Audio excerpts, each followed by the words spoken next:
Il est 7h52, Éric Brunet, Laurent Neumann. Bonjour messieurs. Bonjour Adrien. Vous êtes très sérieux Éric, je trouve.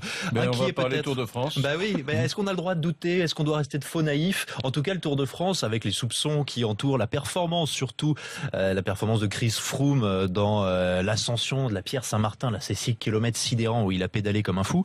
Voilà que le maillot jaune s'est trouvé 2 avocats, et le Tour en général, plutôt inattendu. Enfin, quoique Nicolas Sarkozy, c'est un fan de vélo, on le sait. Emmanuel Valls qui disent stop à la suspicion, à tout va concernant le Tour, comme si il fallait aimer à tout prix le Tour de France. Alors là, Adrien, attention. C'est très important, très important. Le Tour de France, c'est un invariant structurel de la politique. Un responsable politique est obligé d'aimer le Tour de France. Il est même obligé d'en prendre la défense. Alors quand c'est Nicolas Sarkozy, c'est un vrai spécialiste, on l'écoute. Le type, il est à vélo, il fait 3000 km par an. Je suis un grimpeur, il sait de quoi il parle. Mais tous les hommes politiques, vous parlez de Manuel Valls, vous savez qu'il y a 4 jours, Bruno Le Maire, qui est candidat à la primaire, était à l'étape de Tarbes. Et qui croise à l'étape de Tarbes? François Bayrou, qui était là aussi. C'est-à-dire que tous les responsables politiques sont obligés d'aimer ça. Et en réalité, pourquoi? Parce que tous les Français aiment ça. Même ceux qui ne suivent pas le cyclisme. Moi, je suis pas un fan de cyclisme, mais une fois dans l'année, le Tour de France, je le suis parce que c'est la France, que la France est belle, parce que c'est l'été, c'est les vacances. Et puis, il y a un petit truc en plus, c'est la glorieuse incertitude du sport. C'est le seul sport où une fois que la ligne d'arrivée est franchie sur les Champs-Élysées, vous n'êtes pas sûr que le gagnant est bien le gagnant, parce que tous les ans, ou presque, il y a des suspicions de dopage, et que quelques temps plus tard, on découvre que celui qui a gagné n'était peut-être pas le gagnant. C'est une autre forme de suspense. Ben oui, c'est la glorieuse incertitude du sport. D'une certaine manière. C'est pour ça que ce questionnement-là, lié aux performances de Froome et d'un certain nombre d'autres coureurs, il est à la fois valide et pas valide. Valide parce que c'est insupportable d'imaginer qu'il y ait des tricheurs et des coureurs dopés. Mais en même temps, le dopage, c'est consubstantiel au Tour de France, et c'est un passionné de bicyclette qui vous le dit.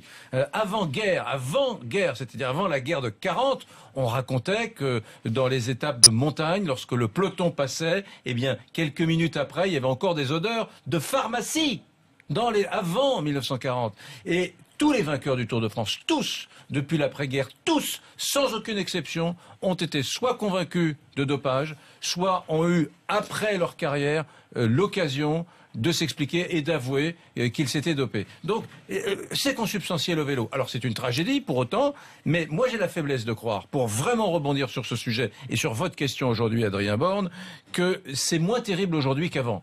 Bien sûr, il y a des contrôles vraiment parce que c'est plus médicalisé. Oui, c'est plus médicalisé. Mais la réalité, c'est qu'aujourd'hui, il y a des formes de dopage beaucoup plus sophistiquées, mais il y a quand même, dans le peloton, un certain nombre de personnes, une immense majorité des coureurs, qui a compris qu'il fallait filer doux. Et je vous assure que dans les années 60 ou 70, l'époque Eddy Merckx, l'époque Van Springel, il y avait personne, mais absolument personne dans le peloton qui ne se dopait pas. Non mais Eric, ce qui est intéressant quand même, parce que effectivement, on peut dire que les dopés comme ceux qui se dopent pas, l'école, il les monte, et je peux vous dire que ni vous ni moi, on serait capable de monter 2 lacets d'écoles qui s'avalent dans certaines étapes. Fait de vélo avec moi. Oh, j'en ai fait un petit peu, mais je peux vous dire que ce qu'ils font, je ne pourrais pas le faire, et c'est sans doute une des raisons d'ailleurs pour lesquelles on les aime. On les admire on les admire, voilà. Mais en même temps, revenons un instant à ces responsables politiques.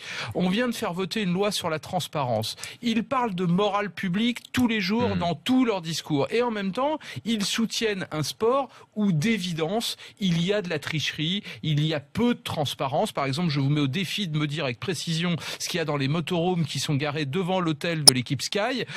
Cyril Guimard nous dit qu'il y a des chambres d'hypoxie. Moi, je n'en sais rien. En tout cas, les journalistes n'ont pas le droit d'aller y voir. Donc, c'est le contraire de la transparence. Et puis, quand vous prenez le palmarès de ces 20 dernières années, il y a quasiment un doute sur tous les gagnants. C'est horrible. Oui, mais on parle d'Armstrong, mais il y a Floyd Landis, mais Bjarne Riis, mais Jan Ullrich, mais Contador, mais Indurain. Je peux vous faire toute la liste. Il y a où il y a eu fait de dopage avéré, où il y a suspicion. Et pourtant, on a quand même envie d'aimer cette épreuve parce que c'est le Tour de France. Voilà, c'est comme ça. Non mais c'est vrai pourquoi est-ce qu'on la défend?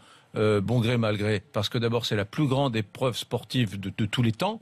C'est la Coupe du Monde ou les Jeux Olympiques, c'est un agrégat de disciplines ou même de rencontres. Là, c'est une épreuve sportive 3 semaines, c'est la plus grande de tous les temps. Et il y a une dimension un peu sport d'intérêt général, ou plutôt épreuve d'intérêt général. Le monde entier visite la France. Je suis certain que le Tour de France et sa retransmission sur des dizaines de chaînes dans le monde entier influent sur le nombre de touristes qui viennent chez nous chaque année. Et c'est surtout c'est vraiment un truc à sauvegarder.